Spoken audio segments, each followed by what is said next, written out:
Hi friends, நான் Lakshmi. Welcome back to my channel. இன்னைக்கு வந்து சூப்பரான ஒரு பிரியாணி ரெசிபி தான் பார்க்க போறோம். காலிஃப்ளவரை வச்சு குக்கர்ல வந்து செய்ய போறோம். குழையாம நல்லா உதிரியா 10 நிமிஷத்துல ரெடி பண்ணிடலாம். எப்படி செய்யலாம்னு பார்க்கிறதுக்கு முன்னாடி நம்மளோட கேஹெச்கிட்டி சேனல் ரெசிபி சப்ஸ்கிரைப் பண்ணிக்கங்க. பக்கத்துல இருக்க பெல் ஐகானையும் கிளிக் பண்ணிக்கங்க. இதுக்கு ஃபர்ஸ்ட் ஒரு குக்கரை ஹீட் பண்ணிட்டு 3 டேபிள்ஸ்பூன் அளவுக்கு எண்ணெய், 1 டேபிள்ஸ்பூன் அளவுக்கு நெய் சேர்த்துக்கங்க. எண்ணெய் கொஞ்சம் அதிகமாக சேர்த்தோம்னா எப்பவுமே பிரியாணி வந்து ரொம்ப சூப்பராகவே வரும். ஒரு பட்டை, ஒரு பிரிஞ்சி இலை, ஒரு ஏலக்காய், 2 கிராம்பு, ஒரு ஸ்டார் அனிஸு, கொஞ்சம் போல் கல்பாசி சேர்த்துட்டு நல்லா பொரிஞ்சதுக்கு அப்புறமா ஒரு பெரிய வெங்காயம் நல்லா நீல வாக்கில் அரிஞ்சிட்டு சேர்த்துக்கோங்க. மீடியம் சைஸ் வெங்காயமாக இருந்தால் 2 வெங்காயம் சேர்த்துக்கோங்க. நல்லா இது பெரிய வெங்காயம், அதனால் நான் ஒன்று அரிஞ்சிட்டு சேர்த்துருக்கேன். காரத்துக்கு பார்த்திங்கன்னா ஒரு 3 பச்சை மிளகாய் கீறிட்டு அதையும் சேர்த்துக்கிறேன். பச்சை மிளகாய் போடும்போது கொஞ்சம் அந்த வாசனை வந்து நல்லா இருக்கும். இஞ்சி பூண்டு பார்த்திங்கன்னா விழுதாக இருந்தால் நீங்கள் 1 டீஸ்பூன் அப்படியே போட்டுக்கோங்க, இல்லைனா இடிச்சிட்டு சேருங்க. இடிச்சிட்டு சேர்க்கும்போது அது இடையில கடிபடும் போது அந்த வாசனை வந்து ரொம்ப சூப்பராக இருக்கும். அதனால் நான் இடிச்சிட்டு சேர்த்துருக்கேன்.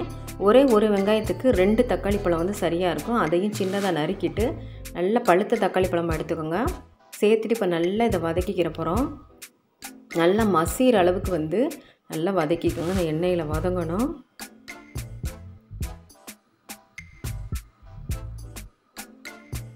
இந்த நேரத்தில் வந்து நம்ம பார்த்திங்கன்னா கொத்தமல்லி புதினா இலைகளை நல்லா கழுவிட்டு நல்லா பொடிசாக அரிஞ்சிட்டு அதையும் சேர்த்து வந்து ஆட் பண்ணிடலாம்.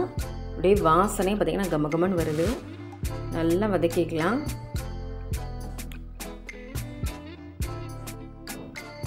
காலிஃப்ளவர் பார்த்திங்கன்னா இதுக்கு வந்து நான் ஒரு சின்ன பூ தான் எடுத்திருக்கேன். நீங்கள் பெரிய பூவாக இருந்துச்சுன்னா அதில் பாதியாக கட் பண்ணிவிட்டு கூட சேர்த்துக்கலாம். இல்லை வீட்டில் வந்து ஆட்கள் நிறையா இருக்காங்க அப்படின்னா நீங்கள் பெரிய பூவாகவே சேர்த்துக்கலாம்.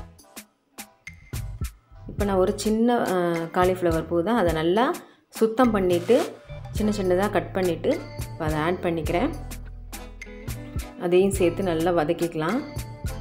லேசாக ஒரு வதக்கிட்டு நம்ம வந்து மசாலா பொருட்களை ஆட் பண்ண வேண்டியது தான். ஏன்னா காலிஃப்ளவர் வந்து சட்டுன்னு வெந்துடும். அதனால் ரொம்ப நேரம் நம்ம இதிலேயே வதக்கணும்னு அவசியம் கிடையாது. குக்கரில் போடுறதுனால சட்டுன்னு வந்து அது வெந்துடும்.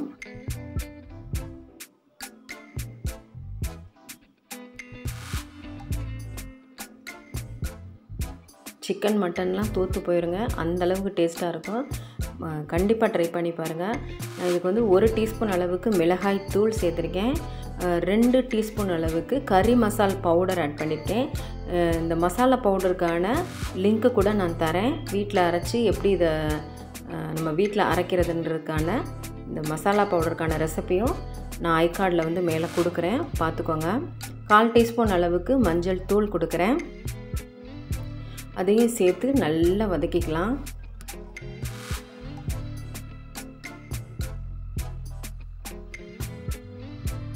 இப்போ நல்லா வதக்கிட்டு தண்ணி பார்த்திங்கன்னா 1 கப்புக்கு 1.5 கப்புன்ற அளவுக்கு வந்து நான் பாசுமதி ரைஸ் எடுத்திருக்கேன். 1.5 கப்புன்ற அளவுக்கு தண்ணி எடுத்துக்கோங்க. நான் எடுத்துருக்கிறது இன்றைக்கி வந்து 3 கப் ரைஸு, 5 கப் அளவுக்கு தண்ணி வந்து நான் ஆட் பண்ண போகிறேன். பாசுமதி ரைஸை வந்து நல்லா கழுவிட்டு ஒரு 10 நிமிஷம் ஊற வச்சுருக்கேன். இப்போ இதுக்கு வந்து தேவையான அளவு உப்பு வந்து சேர்த்துட்டு நல்லா கலந்து விட்டுக்கோங்க. சீரக சம்பா ரைஸ்னால் கூட கிட்டத்தட்ட இதே மெஷர்மெண்ட்டு தாங்க. 1.5 டம்ளர் தண்ணி வந்து சரியாக இருக்கும். சாப்பாட்டு அரிசினா நம்ம வழக்கம் போல் வைக்கிற அளவு தண்ணி தான். நான் இன்றைக்கி எடுத்துருக்கிறது வந்து பாஸ்மதி ரைஸ்.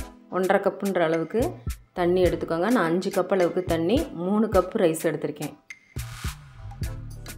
எடுத்துகிட்டு இப்போ தண்ணியை சேர்த்தாச்சு, அரிசியும் சேர்த்தாச்சு. மூடி போட்டுட்டு ஒரு விசில் மட்டும் வச்சு எடுக்க போகிறோம். ஒரு விசிலுக்கு அப்புறமா பார்க்கலாம் எப்படி வந்திருக்குன்னு சொல்லிட்டு.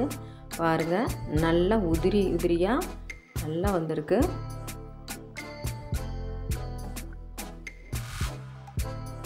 கொஞ்ச நேரம் ஆற விட்டுட்டு நம்ம எடுக்கும்போது கரெக்டாக இருக்கும்.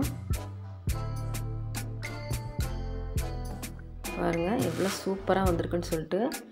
வாசனை மட்டும் இல்லைங்க, டேஸ்ட்டுமே ரொம்ப அருமையாக இருந்துச்சு. மறக்காமல் ட்ரை பண்ணி பார்த்துட்டு எப்படி இருந்துச்சுன்னு கமெண்ட் செக்ஷனில் உங்கள் ஃபீட்பேக்கை கொடுங்க. மறக்காமல் நம்ம சேனலுக்கான சப்போர்ட்டையும் கொடுங்க. லைக் பட்டன் ப்ரெஸ் பண்ண மறந்துடாதீங்க. தேங்க்யூ ஃபார் வாட்சிங் ஃப்ரெண்ட்ஸ்.